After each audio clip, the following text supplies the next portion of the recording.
Poser. We don't need. I'm aimbot, bro. A benefit of using an interposer like this is that you use sass-ish.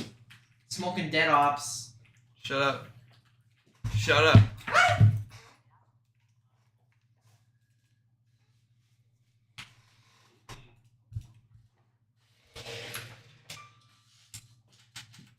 Gotta keep you PG-13. We fuck with the grass. We fuck with the flower. You know what I'm saying? Shut up.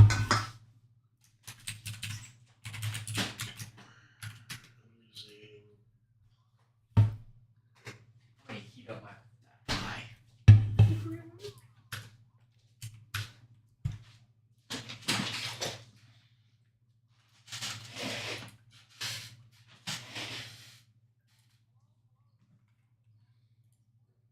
Yeah, he kind of is.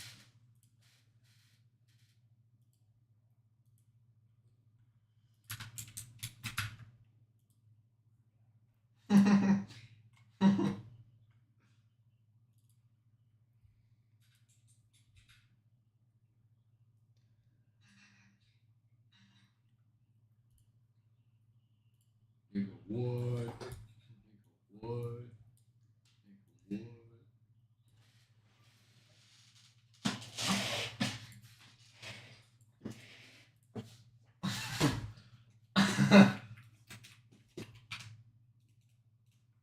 The L-bar piece.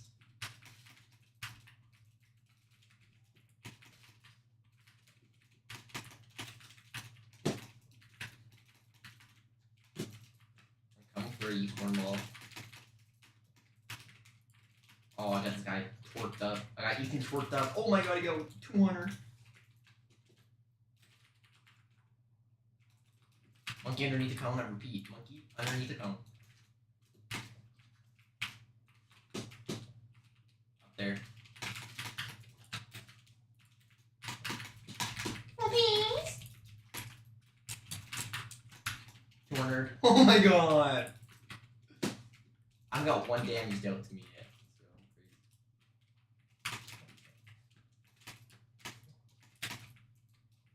100. Damn. 200. Oh my god. I'm actually crazy. I was twerking on everyone.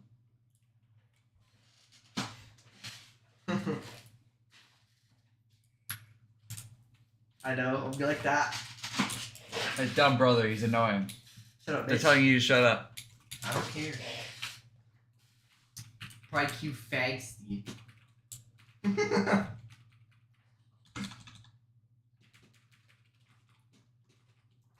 Is he?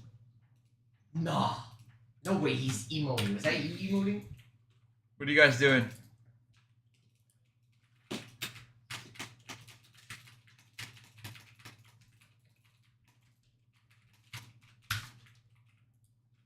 Oh, sh. Twitter.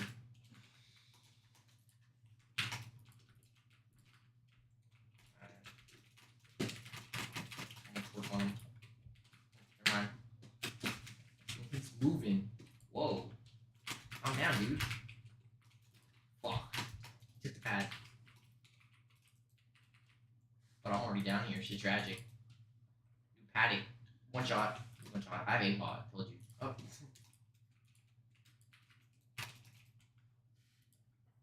You know, David gave me this like aimbot tweak, bro. It's crazy. Well, You guys got a, is that a server right here in the background? Oh no, I'm watching a video of a server. It's not right.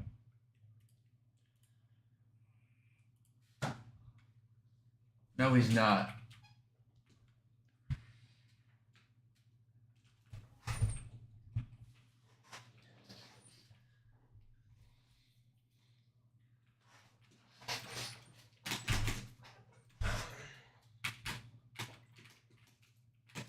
the game I haven't touched in a minute is Call of Duty, bro.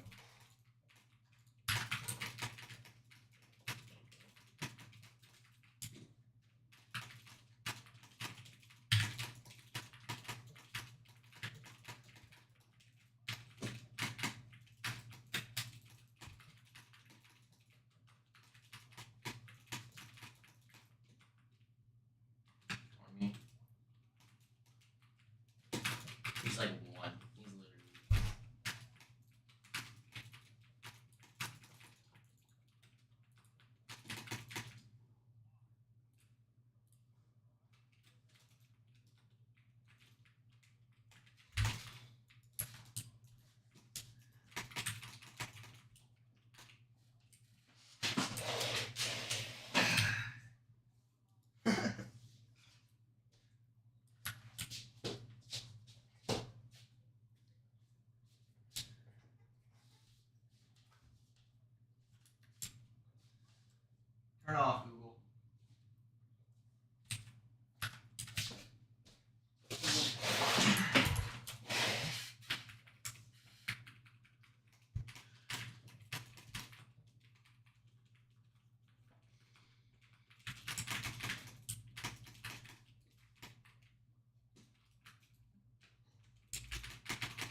up here, one up here. I killed another one. He's low. He's dead. Oh, what? Shoot him once with your shotgun. Trust. What? Bruh.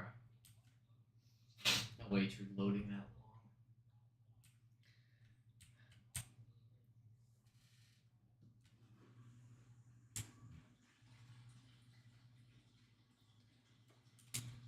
Okay, now I know what that looks like.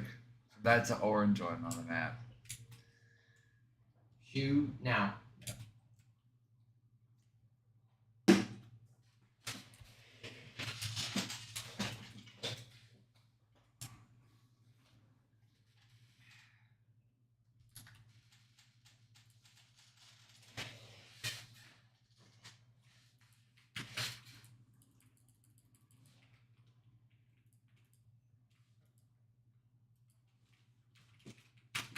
Basically it. Yeah. Packet stram. And your drive. And you're ready to hang out on you our should join this test server.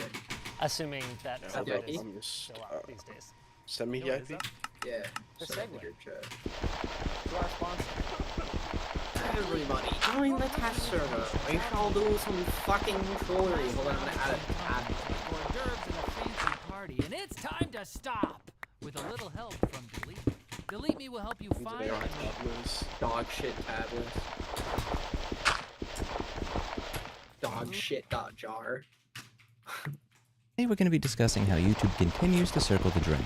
In a few recent videos I've done, I've talked about them trying to go to war with Oh, you'll Adblock. really, and okay, the Sparky, I'm remaking the Sparky code right. You'll really like how I register listeners in there. think of Adblock when they are taking fucking these types of stupid. actions No, rather it's than trying not. to get new customers, It's new perfect. business. It's That a usually lazy says, ass no, solution. there's a problem. Dumb We fucking need to start to solution look for for the a pennies in your stupid couch problem. rather than Not even a collect the big problem. bucks I'm just outside of your stupid. couch. It's not a problem. You're probably circling the drain. It's When it comes it's to a the way it's a that they deal reliability with issue. advertising. Really. There's Yeah. very, very good research projects what? that have gone over how Google's Shut up. kind of been Okay, anyways. spamming advertisers for Let that voice chat so I can hear they have this video really responded to it by taking and no watch accountability or Baby responsibility T. for 99% of what is in that article. This is just getting better and better. My good friend and YouTube mentor, Eli the Computer Guy, who has a channel I've been watching since 2012, who was one of my inspirations to get into YouTube, recently had this show up in his dashboard.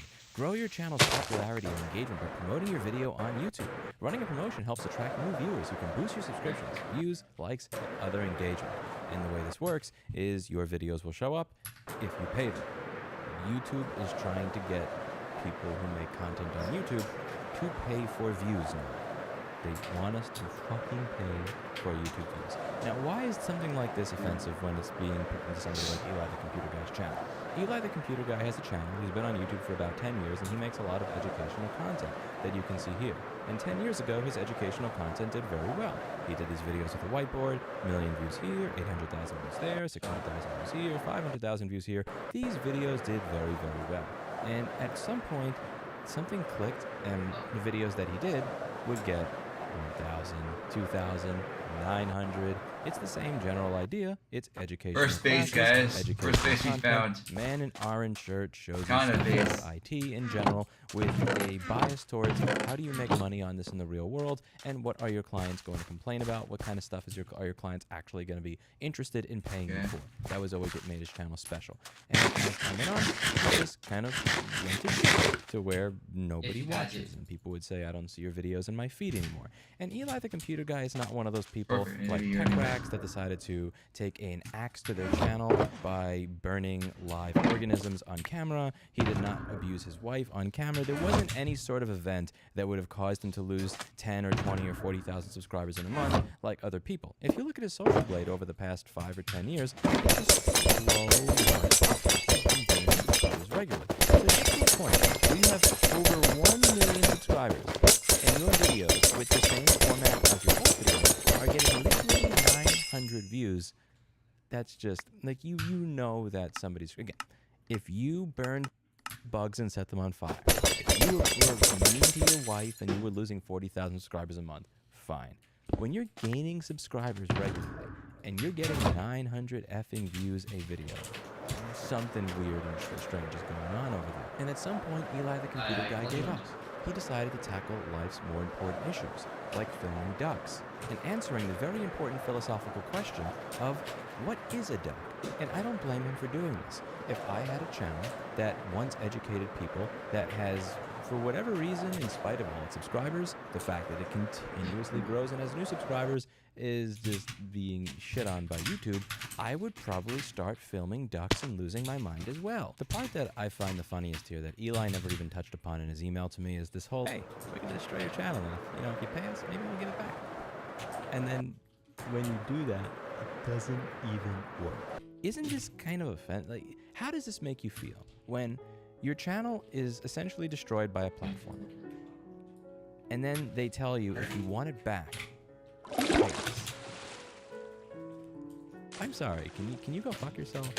Can you go fuck yourself? Like the new CEO, the new boss, the new staff, the new culture and mindset there that thinks that this is something that we're actually cool with. The funny thing is this, in typical Google fashion for a new service, when you actually try to pay them, it doesn't work. When he typed it in, like 99% of what Google does, where there is no customer service, where it's all like pushed out, half finished, it says something went wrong, please try again later, because why try to test and see if this actually works before Imagine trying to people flex to you have give you money iconic. to promote content that used to do well on its own before you fuck with it. This is something that is just, And what would you like? yeah, I'm not paying you to promote my content. And I've had the same thing. I have these lulls too. I've had videos like this too, where everybody says they want to see MacBook Repair, and I have somebody post a MacBook Repair video and it gets 0.5% viewership or something like that. But with my channel's a little different. I know that nobody ever actually came here for board repairs. They came here for manual and the camera.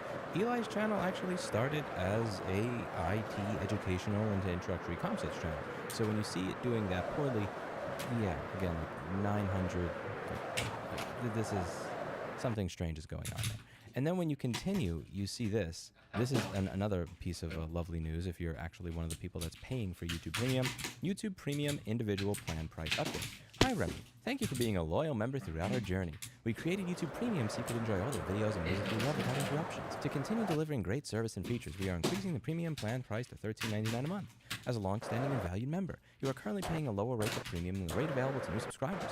To show our appreciation for your loyalty, we're giving you at least 3 extra months at your current price before the price increase will impact your plan. Your price will not increase before your December billing date. Don't Yeah, worry, where's your we stash will at? notify you again at least 30 days Let's take a before quick the look at it. price increase is effective. So your reward for using YouTube What? Premium for 7 years rather than just using Brave Browser and Adblock is you not paying more. Is it doing better? Is that here? Yeah. Are you going to get rid of all the scam bot comments? They fixed it. Telegram? Think it's upstairs? Yeah, it was upstairs. Are you going to make it easier for me to stop people from impersonating me in my comment section? So weird. Are you... No. You want me to pay you for views of my content? Ooh, what's this? Yeah, your business model is fucked. Something tells me that this is not going to be over anytime soon, and that if you cannot get advertisers to pay for views of the video, why not just get the content creators? Yeah, no, that's not gonna work. This is I really think that this doesn't work.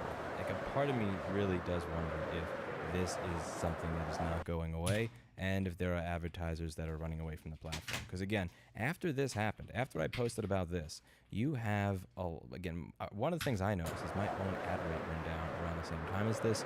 I've been talking to Eli about it, and I just noticed that fell off a cliff. You're now trying to get rid of ad block. You're trying to increase the price of premium to people that were already paying that were grandfathered into the old rate. Yeah, something's wrong. Something's wrong with this platform. I am in a very, very good space right now in that I don't need to do YouTube for a living in order to be successful. 36. 36. Thank you. Any message I get across in this video is just look at all these little things that have happened over the past 6 months and just ask yourself honestly, as a business person, is this what I would do if my business were succeeding? Or is this what I would do to grasp at straws if my business were failing? What else can you do? If YouTube were to go away tomorrow, how would you pay your rent? How would you pay your mortgage? How would you pay for everything else? If you are doing YouTube as a profession, sincerely consider alternative media. This is not a healthy platform. This is not what healthy businesses do. You can argue with me all you want in the comments. Don't you Once again, we have a government that is trying to ban or heavily regulate the use of encryption. This time, it's the UK proposing changes to their Investigatory Powers Act, and you'll never guess the reason for the change in legislation. Of course, it's to protect the children and stop terrorists. The same excuses that the government always rolls out to try and justify the erosion of their rights. And this is really ironic, considering that for the last few years, the United Kingdom has apparently had a problem with these so-called grooming gangs. These gangs are mostly made up of Muslim men who, according to some of the survivors of the abuse, would kidnap, beat, torture, and do horrible things to these girls, some of whom are as young as 11 years old. And in some cases, these grooming gangs have been active in the UK since the early 80s. It almost seems that the UK's federal and local law enforcement were letting these groups get away with abusing children for long enough to make people desperate enough to have the government step in and do something extreme. Well, this is exactly what the UK is offering up with their online safety bill. And of course, they would give it a name like this, even though it does the exact opposite of making the online world more safe. I'm telling you right now, if the government ever passes a law saying that the owners of pit bulls, Rottweilers, and German Shepherds must immediately euthanize their dogs, the government's probably going to call it the Protect the Dogs Act. One big problem with this bill is the requirement of tech companies to do proactive scanning of their platforms for CSAM. But in order to do this, apps that offer encryption would have to design that encryption in such a way that either allows the owners of the platform at the very least, or possibly even a third party, to decrypt those messages and decrypt those communications, and then view the contents or attachments to scan it for CSAM. And this is one of the more common tactics that we see these days to get rid of encryption, especially in the West, where we're supposed to have more freedoms. So the idea behind this is that the government is still going to let you have your encryption. Okay, you get to have encryption, you even get to have end-to-end encryption. But if the police get a warrant, or they suspect you of a crime, then the company is supposed to decrypt that data for the police, or possibly even hand the encryption keys over to the police so that they can then decrypt your messages.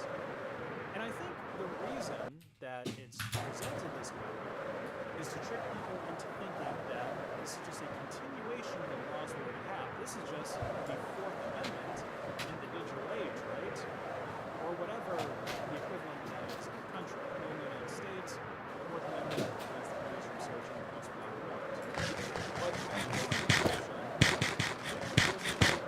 because the technical implementation would end up giving someone access to effectively everyone's data, at least everyone that is using that specific platform or that specific encryption protocol. So whoever has that I sense TPA. breaks everyone's encryption. 75%. Holy shit, you weren't joking about this dupe stash, bro. But I like this.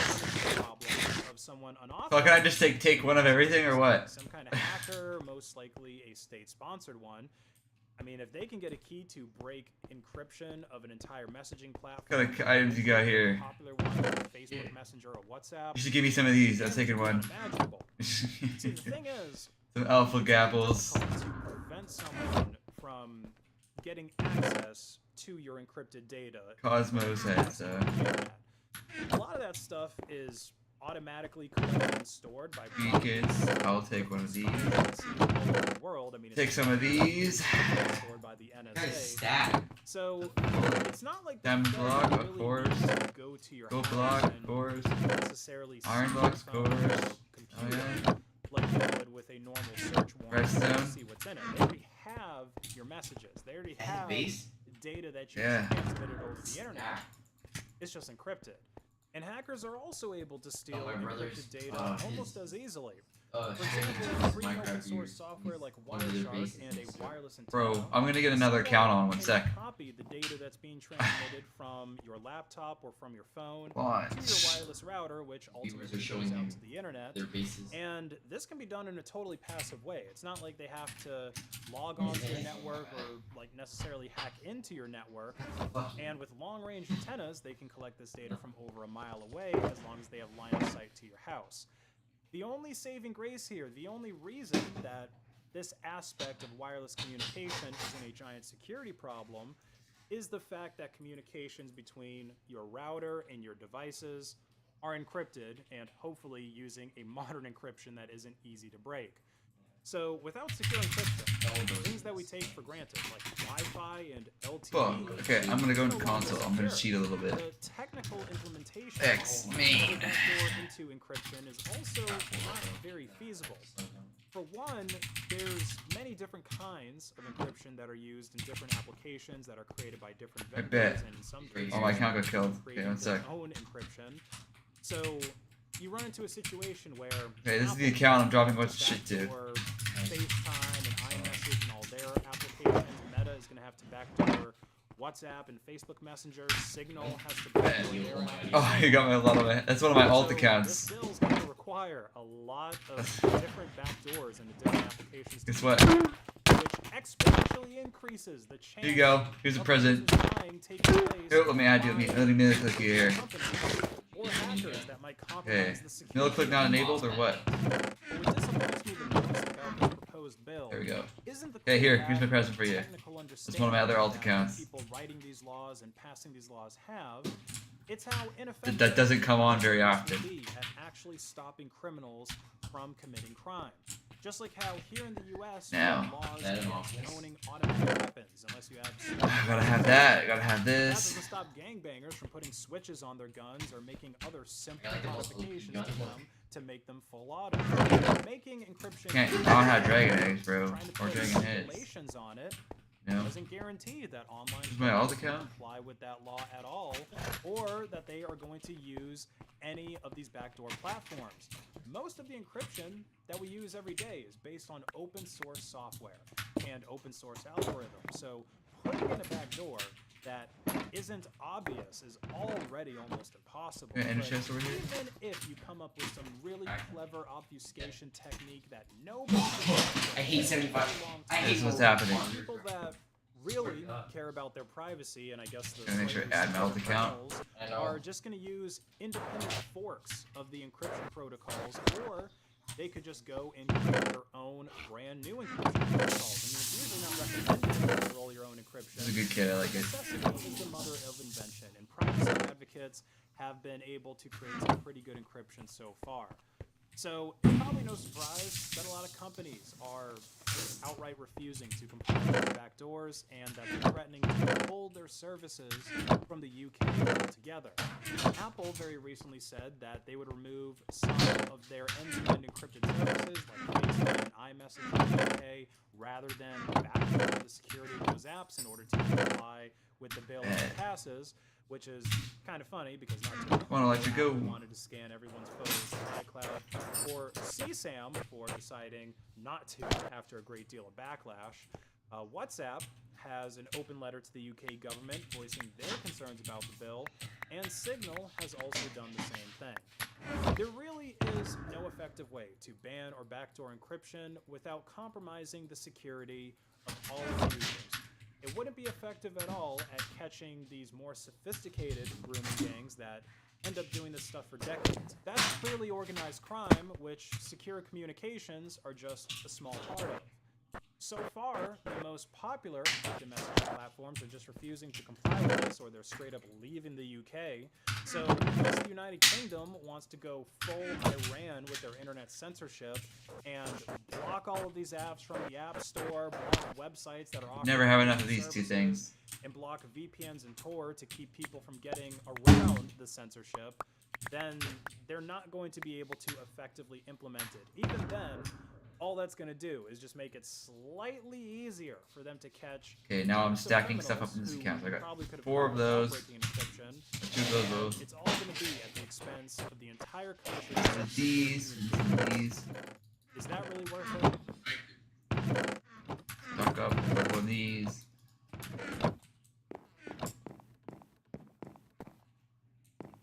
An i7 gaming computer for only $400? 16 gigs Yes. of RAM, RGB, and there's only one left.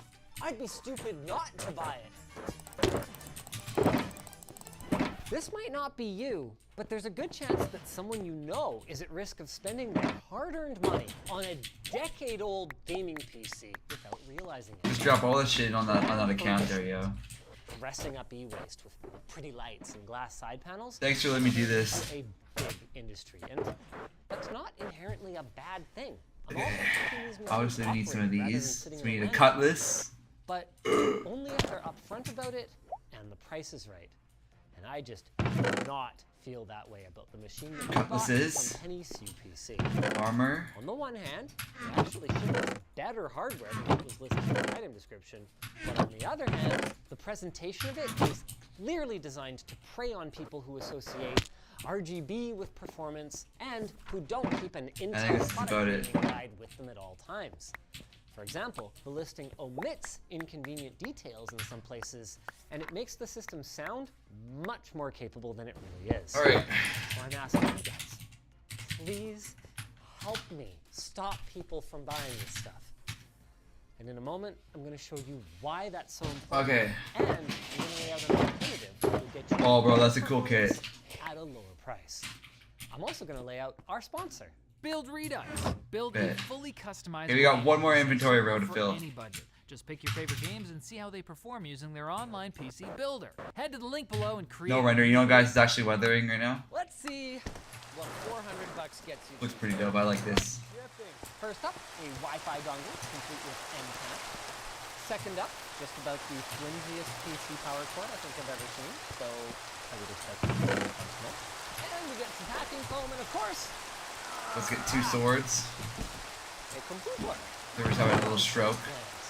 Obviously a brand new piece you can tell from the feel on the side panel. No obvious when it comes to build quality. All the cables are tidily managed or even zip tied together. All screws installed exactly where they should be. No obvious. You kind of band book me, asshole. Got the memory, for example. The band. And it looks like they actually upgraded it. Nice, buddy. This is not a GTX 660 and is in fact a 970. Okay, and then I'll take this up to my account. That might not be the only upgrade. Bet. While the motherboard is obviously a little dated, classic white PCI slot here, the cooling Fan book. and the socket of this Okay, board I'm gonna go home. even match the CPU that we ordered. To their credit, secure Internet a allowed brand me to shrink. new Corsair 600 watt power supply. The fuel is still. Oh no! No, the power supply is not new. Okay. So, who knows what power supply you're gonna get? That was one of the things we had down as being points in our favor. So, Yeah, Dustin must have seen these favors too. Another thing we had as a point in our favor is the case. Though I think this is a bit of a mixed bag. On the one hand, it's a modern design with 4 inches. On the other hand, I have no idea what they spent on this thing since it's out of stock everywhere. But however much it was probably too much. And we'll talk a little bit more about that later. But hint number 1 is this internal USB 3 header that is just the little stash account now. the fact that Okay. this system is so old it doesn't have USB. Enough chitter chatter for now, though. Hey, call you laughing, Patty. Oh, You tried. e-waste? That's not nice. I'm just gonna do something with here really quick. Babs calling it e-waste. I mean, that's not that bad. The Core i7-2600S, that's another big upgrade. Or at least it sounds like one. While the model number changed a lot from what was promised to us, it's actually only a little over a year newer and not a lot faster. But the good news is this is a great opportunity to highlight how easy it is for people to get confused. Most people's exposure to CPU nomenclature isn't going to go much deeper than, yeah, Core i7, I heard that's good All for right. gaming. Back to what we were doing. Unless they know the importance of the IPC processor architecture, it would be easy, even for someone who's trying to do their due diligence, I'm to gonna close off compare this other this account. to something modern and think, oh, well, you know, I guess yesterday's i7 is just today's i3, and then pull the trigger on a system like this. But that isn't just not the case. Or maybe it doesn't matter. Our GPU upgrade could make up a lot of ground here. Though, again, we see the same confusing product naming schemes working against the consumer. While it seems like we jumped 3 product generations, 600 and 700 series, which were based on the same family of chips, and then 800 was skipped, meaning that going from 600 to 900 the good news, though, is that we also stepped up a class from a 60 class to a 70 class card, meaning Hope you're getting sprayed by the whole lobby. double the VRAM and a lot more processing power. Maybe this thing can game. Okay, that is totally usable. And just like PCMI would say, it doesn't matter what you're driving. It doesn't matter. Hoodie, t-shirt, water bottle, desk pad, and enamel pin. Point is, the best gaming machine for the job is the one that you have. Let's give it a shot. Did it take that long? What are you doing? This may actually be. Wow! It took that long for the modes to load. While this searches, I guess we can talk about Lab's results. What's up, guys? Still looking for bases right now. We're just getting a little bit further out here because we're still kind of too close to spawn. See? Past that, we get into some false advertising. See, there are some newer games on the list as advertised by the seller. Fortnite, Apex Legends, and GTA 5, which is new, but is fairly demanding, which are going to struggle with this machine. And there are a few reasons for it. For starters, while the ad does clearly state that they're using a mix of new and refurbished parts, I think it's a little disingenuous to say that a new case and a new stock cooler is a mix of new and refurbished parts. Every piece that contributes to performance is used. And one of the worst pieces is our storage drive. A spinner that I just Thank you. wouldn't be comfortable putting in a system that someone's going to rely on. Crystal Disk Info pegged it at 24,768 hours of power on time, or a little under 3 years, which for an enterprise drive might not be a huge deal, but for a consumer drive, absolutely is. Wow, this is not a lot of FPSs. Come on! Oh boy! Maybe we can tweak the details a little. Come on, I get him! Wow, it took me a while to figure out it was dead, but yes, I got it. Oh no! Okay. Just give it another try because we've been on the overworld for a bit. I can't even blame that on our hard drive. We only found one base. It was empty.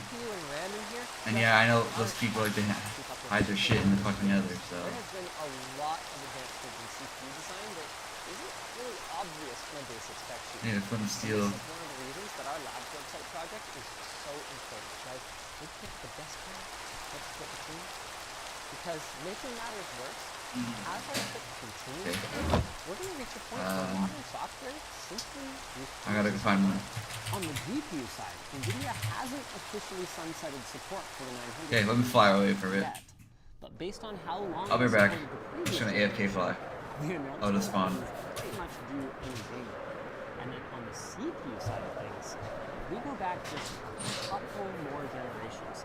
There are chips that are missing x86 instruction set extensions that are required for smooth operation, or in some cases, operation at all, in modern titles like Apex Legends.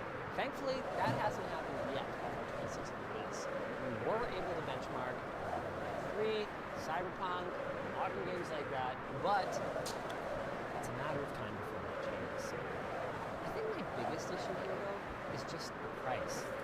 As a savvy shopper, you can pick up similar parts for well under $300 without paying for a brand new lipstick case around the pink components. And you probably won't need to pay shipping either, depending on how active your local Facebook Marketplace or Craigslist is. I mean, don't get me wrong, I fully endorse keeping aging hardware running for as long as possible. We even did a video recently showcasing some of the amazing deals that are out there right now on used hardware. But if you're spending upwards of $400 on a new-to-you... Yeah, we're kind of already out of spawn right now. It's like we kind of found another one, but it's already destroyed. Even buying almost entirely new parts, we came in around... Yeah, you're right. Let's get out to like the 100, just below the 100K range is what we're gonna do. The same amount of memory and that same used GTX 970, our 12th Gen Core i3 has more cache, AVX2 for better integer calculations, a slew of advanced technologies, AI workloads, and it's going to be getting security updates for years to come. And it runs on a newer platform, meaning that you can get the most out of, say, a new CPU, or a new GPU even, if some money comes my way. And we didn't even put in the script the fact that it'll have support for USB 3 and M.2 drives.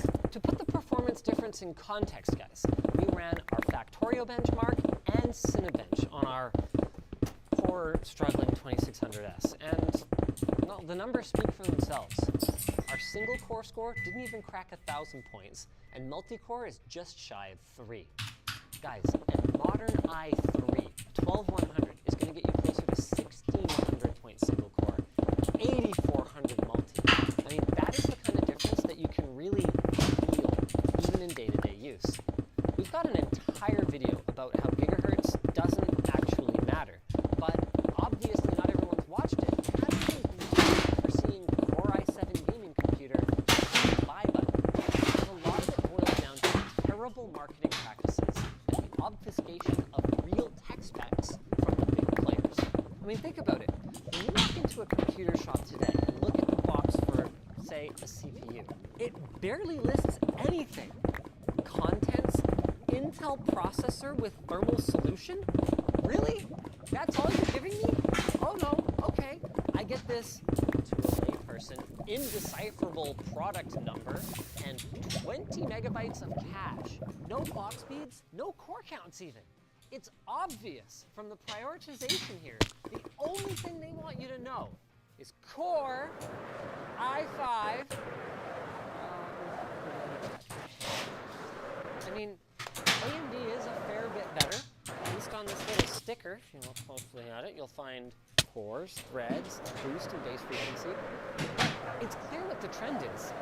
And I don't see this getting better anytime soon. With the Core Ultra rebrand announcement, I was really hoping that Intel would use this opportunity as a fresh start to clear the air for the average person, but nope.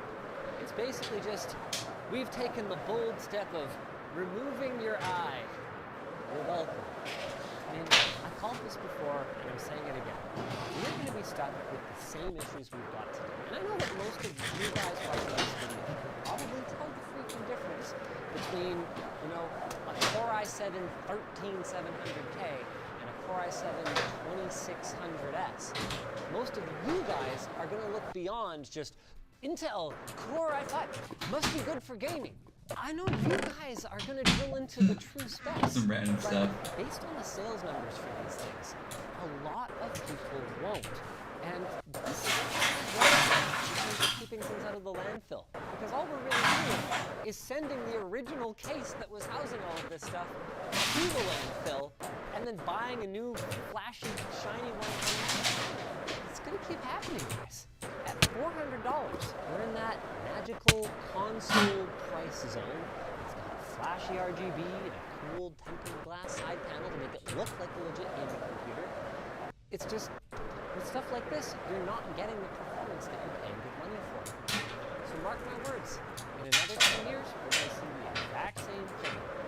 Core Ultra 7 gaming PC with a 2060 and 32 gigs with, I don't know, electroluminescent wire case or whatever the fashion is at that point, all for the low, low price of around $400. And if I'm still around and finding Luminous with 10 years, we're in the like a legit gaming guy. $400. We're in that magical console price zone. It's got flashy RGB and a cool tempered glass side panel to make it look like a legit gaming computer. It's just, with stuff like this, you're not getting the performance that you're paying good money for. So mark my words, in another 10 years, we're gonna see the exact same thing. A Core Ultra 7 gaming PC with a 2060 and 32 gigs with, I don't know, electroluminescent wire case or whatever the fashion is at that point, all for the low, low price of around $400. And if I'm still around and finding these craptastic deals, I guess I'm just gonna have to make another video.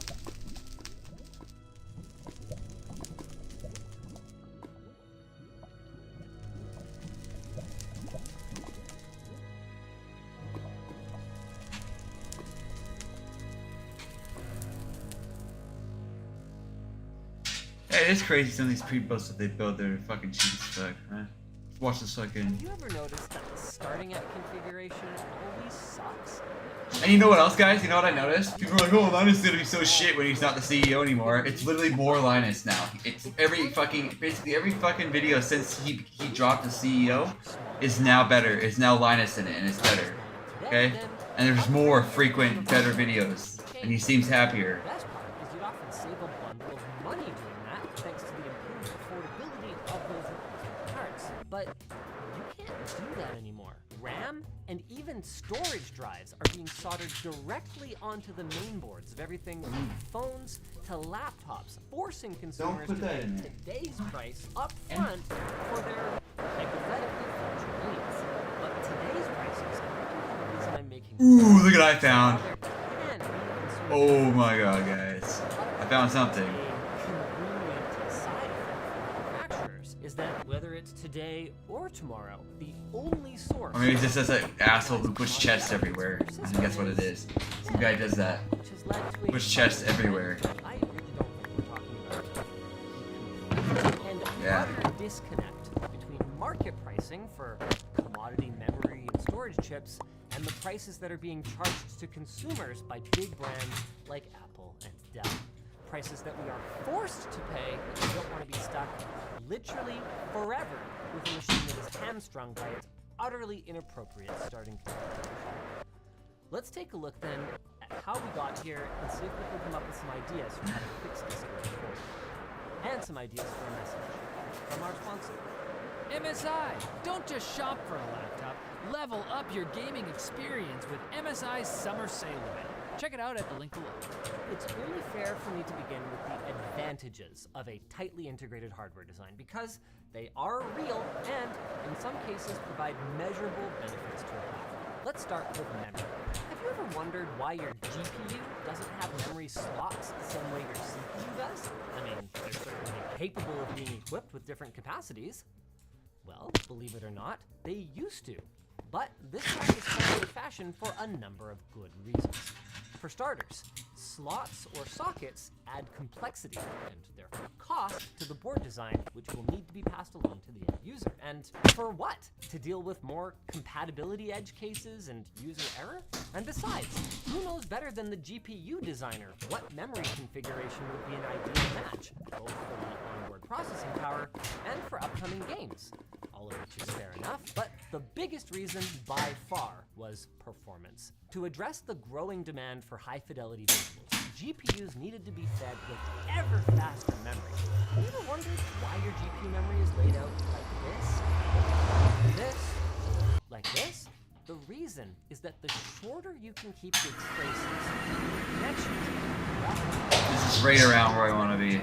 the stronger the signal, Perfect. the higher you can push your performance. And GPU makers could theoretically just cover the board in little sockets for RAM chips. The interface pins or pads or whatever they ended up using would ultimately have the exact same effect on lengthening the traces.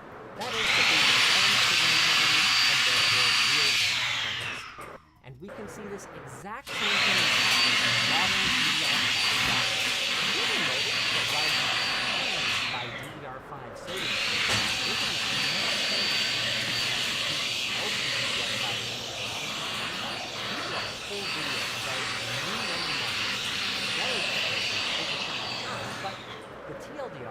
that traditional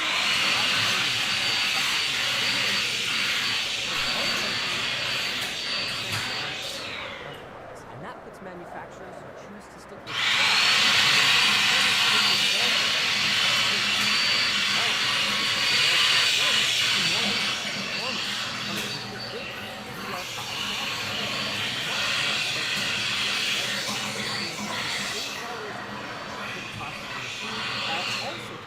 valuable internal space that could be used for cooling or just to make the device slimmer and sexier. So this trend isn't reversing. And in fact, it's accelerating. LPDDR5 Whoever flew out here thought they were being fucking smart, but I'm following your path anyways. I can see the path you took. Double what we can get from a DDR5 SODIMM. And, surprise, surprise, it needs to be even closer to the processor in order to achieve these speeds, with ASUS using a technique that they're calling SOM, or System on Module, to hit 7,400. And they probably went this way. What's SOM, you ask? Well, basically, it's exactly what Apple's been doing ever since the introduction of their M1 Apple Silicon, where they took the system memory that they were already soldering to the motherboard and moved it onto the same package as the Oh, bro, there's a gigabyte here? I guess is actually a pretty strong argument for integration, right? I mean, Apple Silicon is pretty impressive from a performance and efficiency standpoint. But here's where I think it becomes clear that this whole trend was never just about performance. Why is storage being solved now?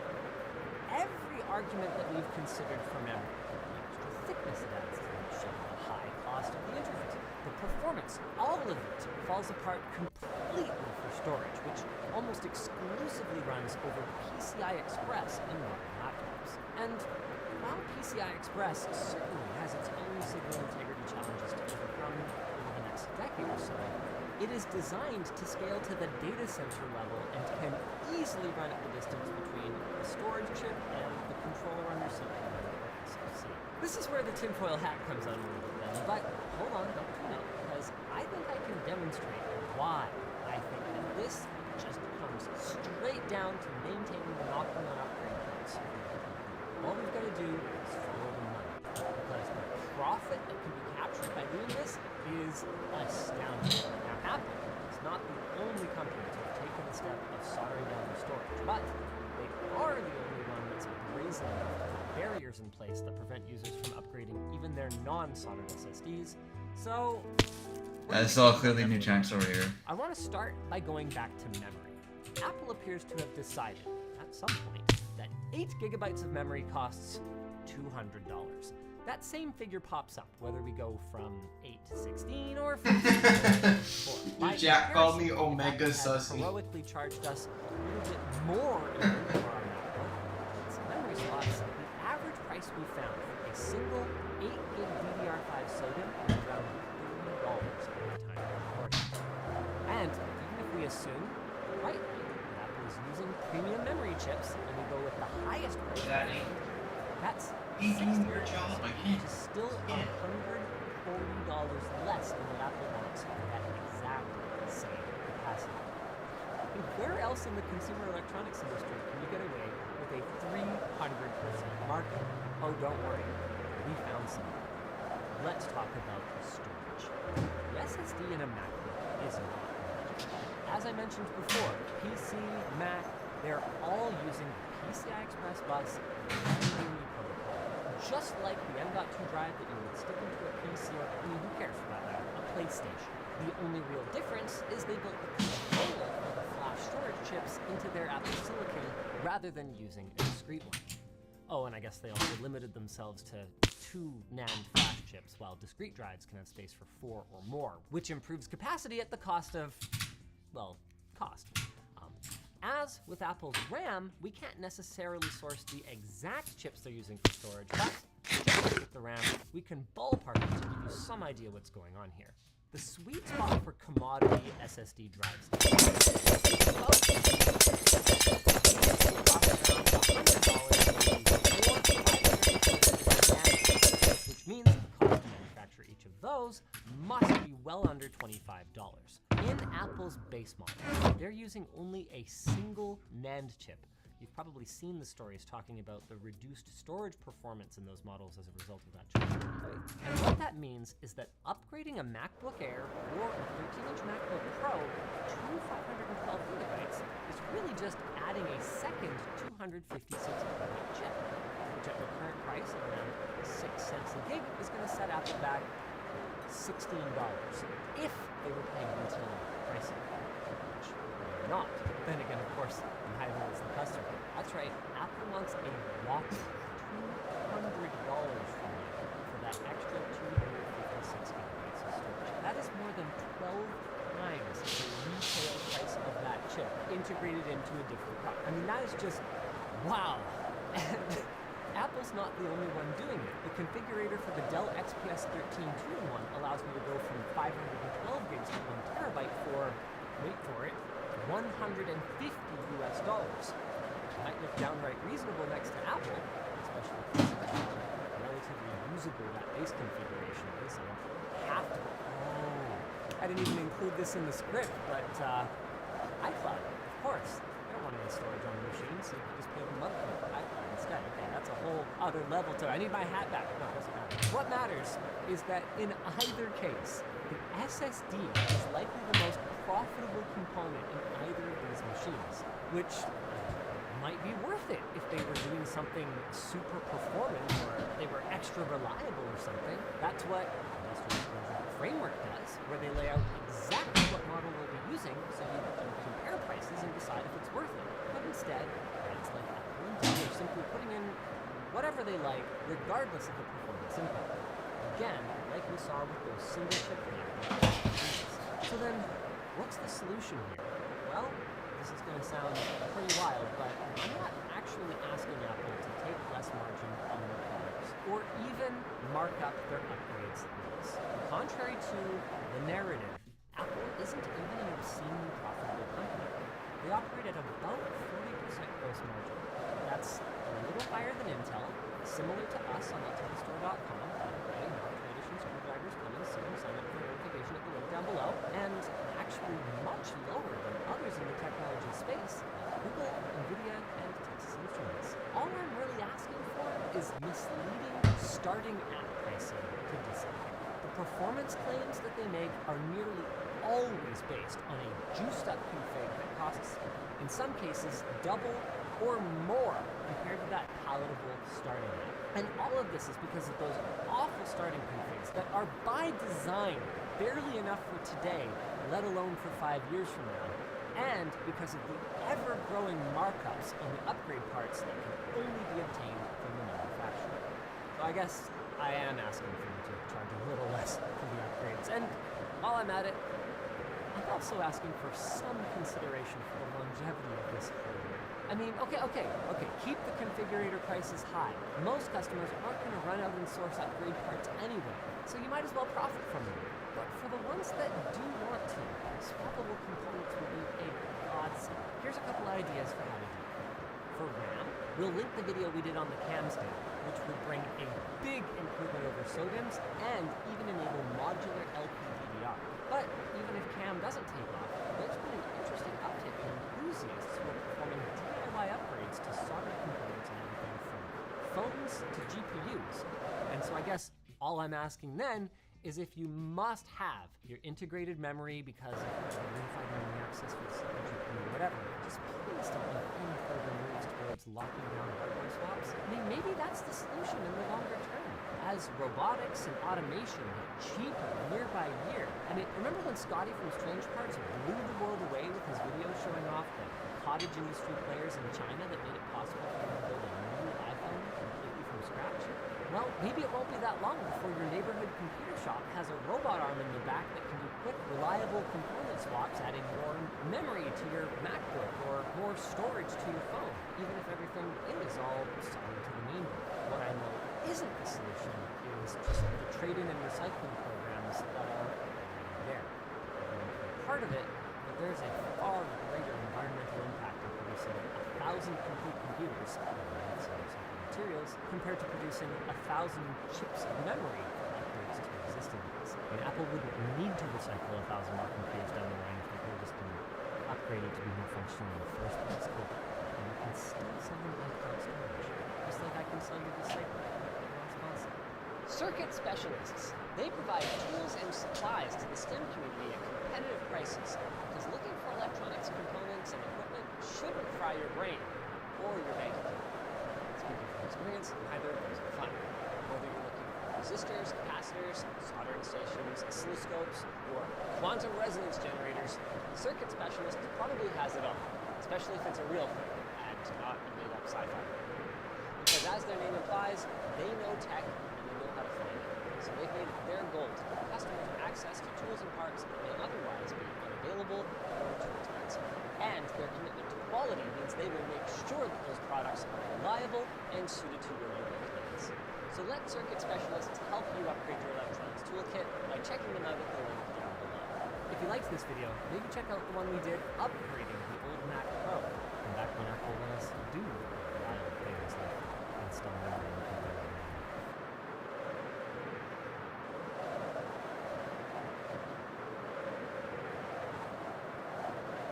Everyone knows Mark. His dashing good looks helped design a Mars rover, single-handedly solved the porch pirating pandemic, and even has more subscribers than me. But it turns out he can make mistakes, like the way that his team is handling storage. We're talking towers of external hard drives, no real backup, and worst of all, editing videos off of Dropbox. Thankfully, he knew where to come for help. That's right, boys and girls! Today, we are building not one, but two identical storage servers for the one, the only, Mark Rover. And not only that, but we're going to show you guys how with basically zero networking configuration, port forwarding, any of that stuff, these two epic machines are going to be able to remotely and securely sync to each other from miles away. Just like I'm going to remotely sync this message from today's sponsor. CableMod. Worry no more about your graphics card going pyromaniac. Upgrade your default power cable to CableMod's 12-volt high-power basic replacement cable. Learn more at the end of the video. When Mark first reached out, he had already come up with actually a pretty reasonable plan to solve their issues. To migrate off of the stacks of external hard drives, they had spec'd out an OWC Thunderday Flex 8, which is a DAS, or Direct Attached Storage Chassis, that, as the name implies, directly connects to the computer using a 40 gigabit Thunderbolt connection. Then, for remote backup, they chose a smaller DAS box from that same company. These kinds of storage docks are great for the solo photographer or freelance video editor, where only that one person needs to access the data. To their credit, their current workflow only actually requires that one computer to be able to access the raw footage in order to generate low-quality proxy footage for their remote editors. Once the project is complete, that computer with the raw footage directly attached to it would run the final report for YouTube.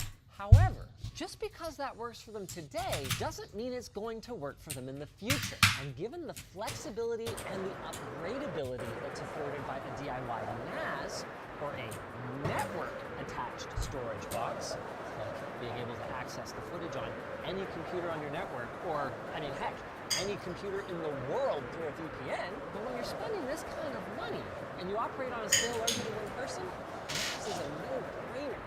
Not to mention that whatever machine you end up plugging these storage boxes into is going to be bogged down every time it has to sync to that offsite backup.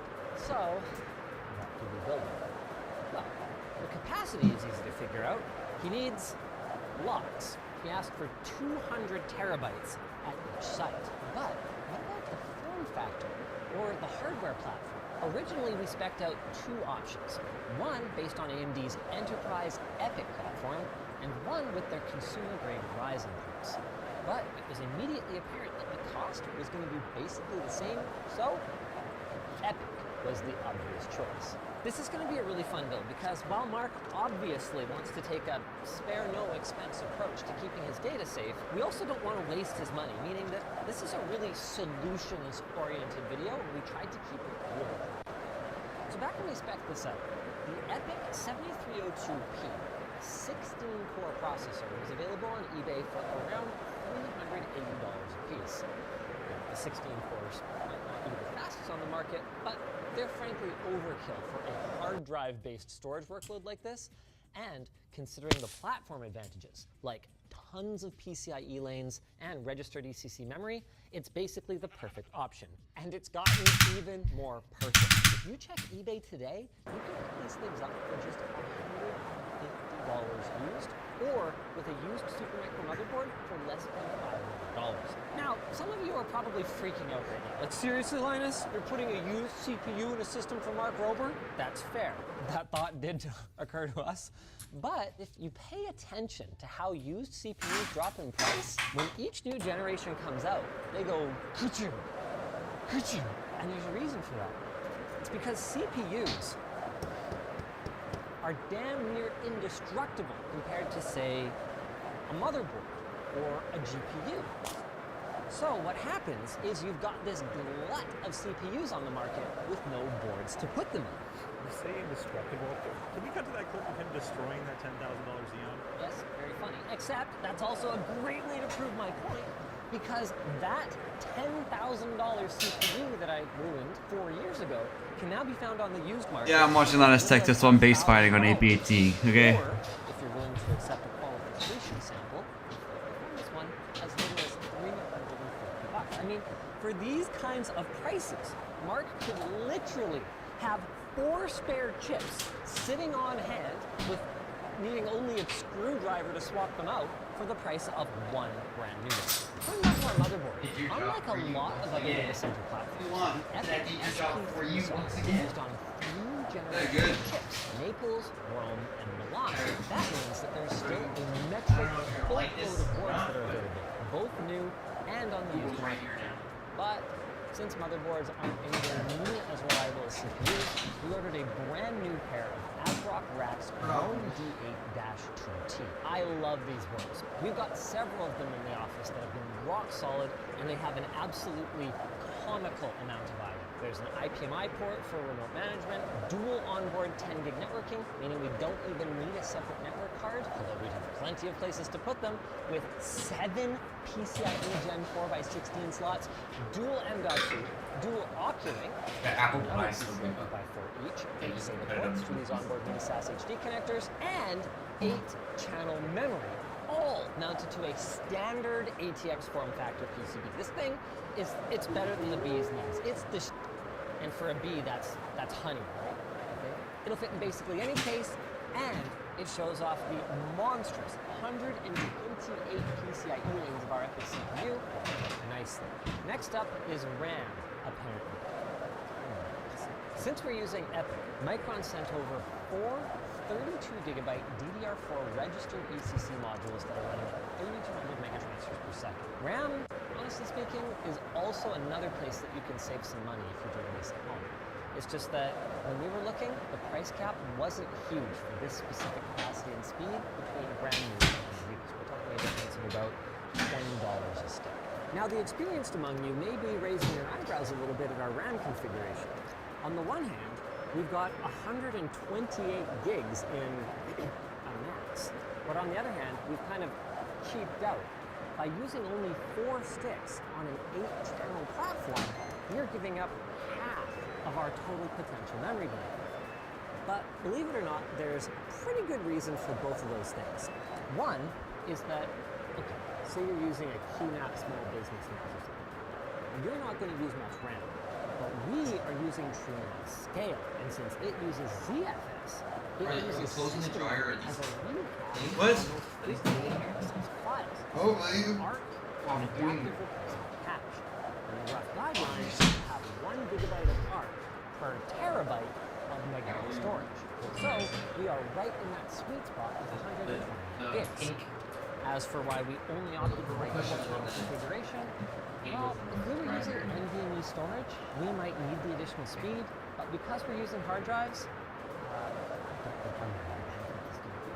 and this gives Mark plenty of room to upgrade in the future. All he has to do is double his memory, and he could throw twice as many hard drives into the system. Of course, given Mark's budget, that is to say, he didn't really provide one, he just tried to be sensible, we could have easily put in twice as much memory today, or 4 times, or 8 times as much. And when we're talking about a very read-intensive application like video editing, there would have been a clear benefit to that. But there are other ways to skin this cat. ZFS MSIS has another trick up its sleeve called L2 or Level 2 ARC, which is a second tier of read caching that can be set up using commodity SSDs. And that's exactly what we're going to do with this 1 terabyte Sabrent Gen 4 NVMe SSD. Now it's worth mentioning that you can go ludicrous overkill on Level 2 ARC and put like 10 terabytes in a system like this. But that would actually use up some of your RAM-based ARC capacity to index it, which can actually end up hurting your performance. Also, the Level 2 ARC is filled up by stuff that gets evicted from the main ARC cache, so it might not even help until your system has actually been powered on for quite a while.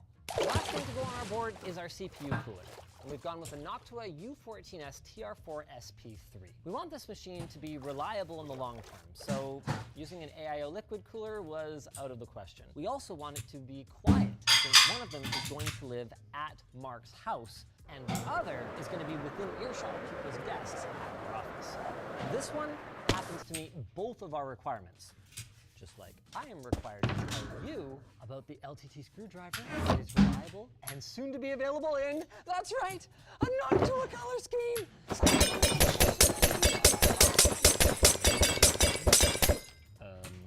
They're not? Oh, these are like big chunky ones. Try and put 2 fans on it. That way, in the unlikely event that one of them fails, the machine will still operate completely.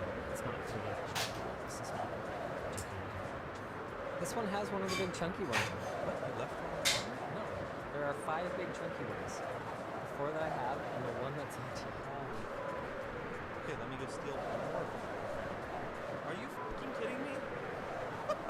What the fuck? Are you just screwing with me at this point? I'm not. Legitimately? No, legitimately, I'm not kidding. So you're telling me one of these came out of the box? No, you must have messed it up. No, they must have gotten mixed up.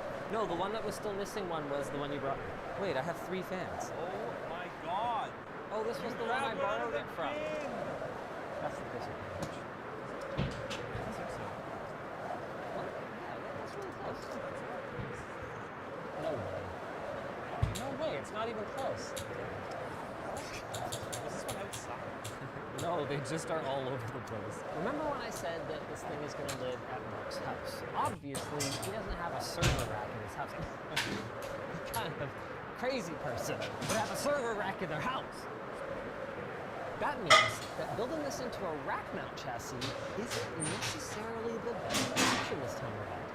Typically, for a high-capacity storage machine like this, you want a rack mount, since regular tower cases just don't have enough drive bays anymore. But if you're a long-time watcher, you might remember one that does. Ah, yes. The Fractal Define R7XL is back, which, with its optional drive bays, can house 18 hard drives, which is plenty for the 12 we're putting in today, and for them to add another 6 down the road. Of course, by default, since most people are not going to put a ton of hard drives in here, it only holds 4 3.5-inch drives. But we've converted it just by moving this plate right here from the back up to the front into what Fractal calls storage layout. It's been a little while since I've done this, but basically, we've got this slide and this nub, and those hook in on the other side there, right? And then we've got a screw that goes in here. There we go, and it gets supported by this little tab. So it's not amazing, but there are other options for it. This is the These are not sticking into the mounting thing. Every mounting mechanism is great to do. Now I'm not going to do it because we're going to pull all these drives up for shipping anyway. But Mark, or someone from Mark's team more realistically, once it arrives, I would also, whoa, that's heavy. Okay. Like you put the second screw into each drive right here. That's just going to snug this up, make sure that this little nubbin stays in place, and ensure that these drives don't just suddenly go fall. One thing we are putting the work into, though, is putting all of these silicone grommets on the hard drive trays. This gives them a nice little anti-vibrational valve. And while you're not going to kill a hard drive by moving it around, we've had hard drives and laptops for literal decades. It's pretty well documented that any excess vibration is pretty bad for you. The other benefit is this keeps the drives, which are moving parts in them, of course, from transferring their vibrational noise to the case and causing it to rattle, which again is a concern for the system because it will be near where people are working or living. It's like a storage brick in the front of the case. Good lord. Oh yeah. Storage brick. It's a good brick right there. Of course. What good is a brick without a brain? Let's go ahead. Face is a brain. The year was 1998. Just trying to slice my hand open. Thing of beauty right there. I don't know what it is, but compared to whatever the flavor du jour RGB Fiesta thing that's going on in the gaming space is, workstation, server class stuff, just has that classic. It's like, you know, black PCB, green PCB, real shit. Hey, what do you call the cold season when you're making this video? The winter of my discontent. Got ourselves a story here. We gotta talk about it. Hopefully, yes. Oh, easy. Time to put some fans in the front. Show the stock ones. Stock ones? Yeah, We'll use the knock ones for the top ones. what? Where would I like to put my fan for it to have all of its airflow blocked by this wall of hard drives? I could put it here, or here, or here. There's not going to be a GPU in this system. Well, no, he could put a GPU in the future if you wanted to pass through a GPU to a Plex VM or something like that. But he said he wasn't doing VMs. No, he's not going to do any of that, but I am going to put the fans in such a place that they would deliver fresh airflow to a GPU or accelerator card or any other kind of thing you might want to put in here. I'm modifying the HBM, putting some coolant on here. This is a little big. That's a little small. This is fine. Realistically, a card like this, which we haven't actually talked about yet, we need because our motherboard only supports 8 gigabytes of inbox. Whatever, it's still not 16 gigabytes. The point is, we need to add some more SATA ports. This is an HBA, host bus adapter, and it's kind of designed to get past airflow from the server fans that are way over 6 What's up, guys? Nothing. So we need to add Still going. That bathroom sink. I think it's time for us to talk power supply.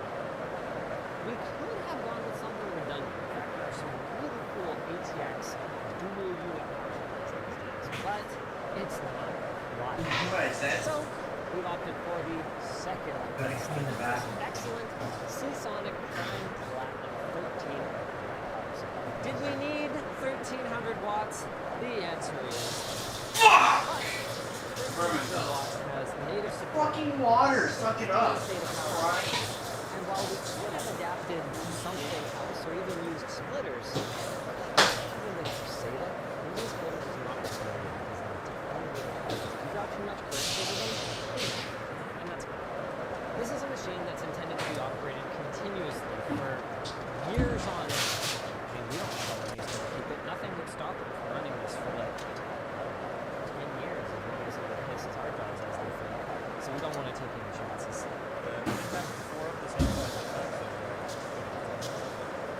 It's mint, okay? I mean, it's not good. You might be wondering how this HBA is going to plug into the hard drive because that doesn't look anything like the port on a hard drive. So we have to use these mini SAS HD HBA to 4 SATA connectors.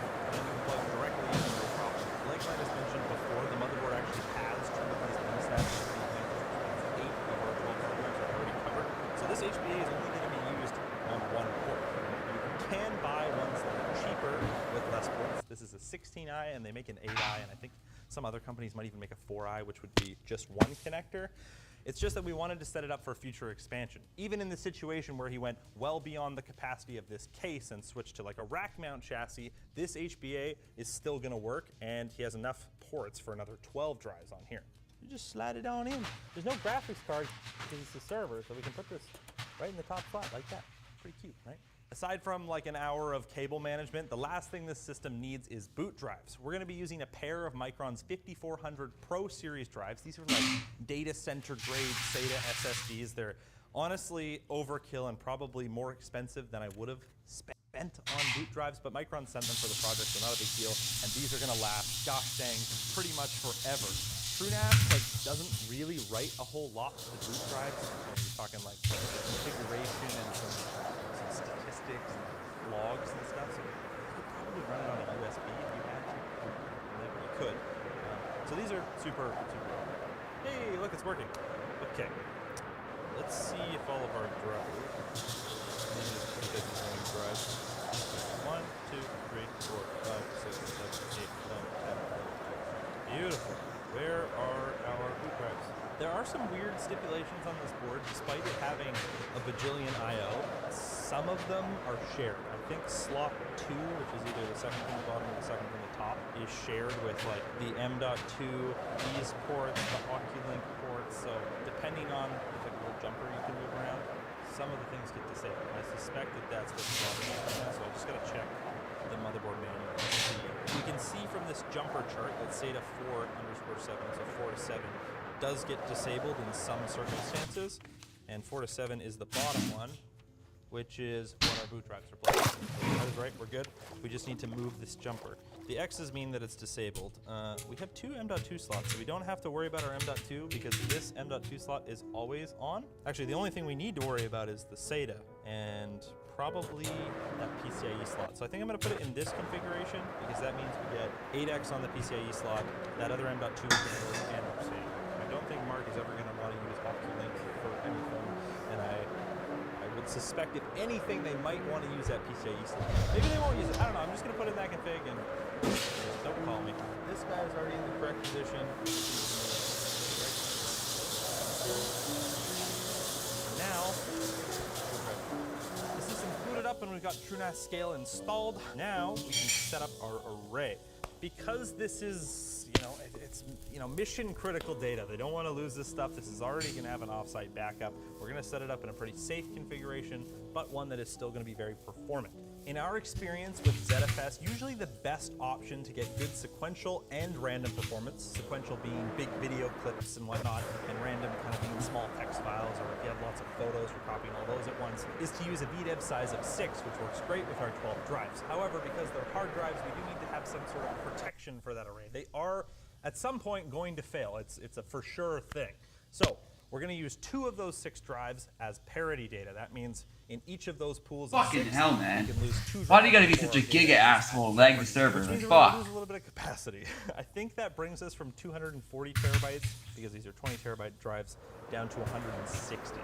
It's a pretty substantial loss, but it's not as substantial as losing everything because you didn't have enough parity drives. So it's very important to set up your array in a safe configuration like this. So let's just do that. Pick 6 drives. 1, 2, 3, 6. I suspect TrueNAS is actually going to automatically do this. Yeah, look at that. RAID Z2. It picked for us. This is what you're doing. You don't have a choice. And then we'll just hit repeat. Make an addition.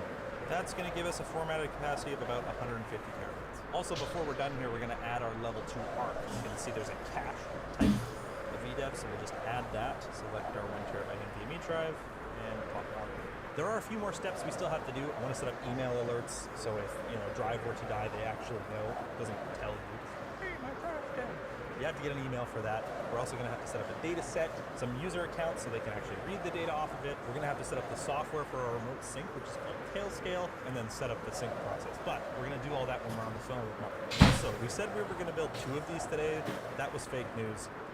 We already built the first one, probably like 6, 9, might even been a year ago that we built this thing, and shipped it to Mark's team because we don't actually need both of them to build on camera. This way we actually get to do the sync remotely. It's already with them all the way in Los Angeles. We're up here in Vancouver, so this will be an even better demo. We're thousands of miles away.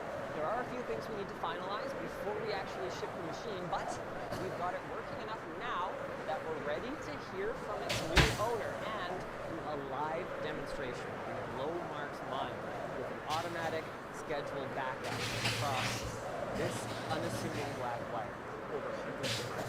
We're recording good audio for you here. What up? Oh, hi, Mark. Oh, hi, Mark. Oh, hi. So how's the NAS treating you? Yeah, the NAS is amazing. And then I also love the idea too, because we're going to do a second one that's like in another location. It's going to Really? Really, I have no idea what you're talking about. You don't say. Is that it? No way. Thank you for sharing your future plans with me. Yeah, maybe they didn't brief you too much on this, but that's what we're doing today.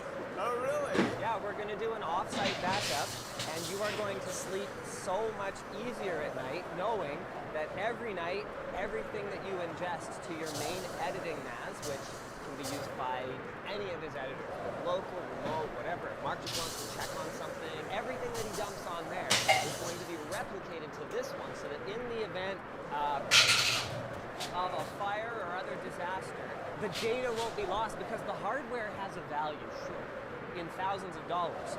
What's the data? Did I take one of those fans out of that? $20 minimum. Just kidding. Borrow it? Priceless, Linus. Hey. It's priceless. And that is the punchline here. It's like, it's the peace of mind. Even just having the NAS. I wish I should go grab it, but I'll send you a B-roll shot of it. Like, it was stored on these little Western Digital hard drives in a Tupperware in my freaking closet. Everything I own is in a NAS here, and then now, if we have a fire here, knowing that it's backed up to a second physical location, knock on whatever. A game changer. Absolute game changer. Do you have any regrets not going with a DAS? Because, like, I gotta give them credit. They did their research. Like, their plan was not stupid. It was like the Mac plan. No, I think it's working well for us. I think the other thing that was different, that kind of was something we had to wrap our head around, was that we don't necessarily have like a bunch of editors in here working physically in like on site, right? Where you need a network that we're all connected in Ethernet. We don't have a lot of editors, first of all, but second of all, like we just kind of put it on proxies on Dropbox. That's kind of our workflow. Our main need was just like a one central computer that had the RAWs on it, that stored it all, that when it's time to export the video, you know, we all work on proxies, then we just all, we remote into that and export it from that computer. So yeah, it's working amazingly. It's the freaking best. It's just the best. And it's something we wouldn't have been able to figure out on our own at all. And our solution was gonna be a lot more expensive than the one you guys proposed. So you were able to like, look at what our actual needs were and being like, look, you don't need the Ferrari to go to the grocery store. You know, you just need, for what you guys need, this is what the perfect solution. Just one of those things, like having this is what we are. We make videos. This is our core product, right? So it's like our Fort Knox for everything just didn't even have a lock on it. And now it's actually organized and locked, and I can sleep at night. You're probably going to go back and actually use this footage, but it's there. Yeah, that's right. It's there. But we just had this situation. We're getting a bunch of our videos translated, and we used this, like, because we had to go back and, like, get the stems and stuff. And no, if we didn't have the server, like, that made our lives infinitely easier. We went back, like, 40 videos, right? That's awesome. I'm so glad. So, we are just about set up here to demo the off-site backup capabilities. Jake? We're gonna live try to sync the machine that's with you, which is thousands of miles away from us up here in Vancouver, to this machine right here. And hopefully it'll just work. It all rests on this little cable right here. This also means that you'll be in possession of my entire back catalog of footage. So you better not start like a TikTok and bootlegging all my videos, Linus. I mean, you signed the end user license agreement, right? And the privacy policy. Did you read it? This was your end game all along. Curse you. You're only one of them. You are just one gear in this machine. This is exciting. So how long will it take? Because I think we have like... You have 100 terabytes. It's going to take like a week. Yeah. Hey guys, I think we're gonna fucking end the stream now. You know, however, I mean, you've got... We're gonna pick up all this probably tomorrow. I'm gonna keep looking for races. I'm gonna start looking at them off stream because I want to find some. Make some videos on, maybe some cool bases that I remember from when I used to play on here in the beginning. So, peace out.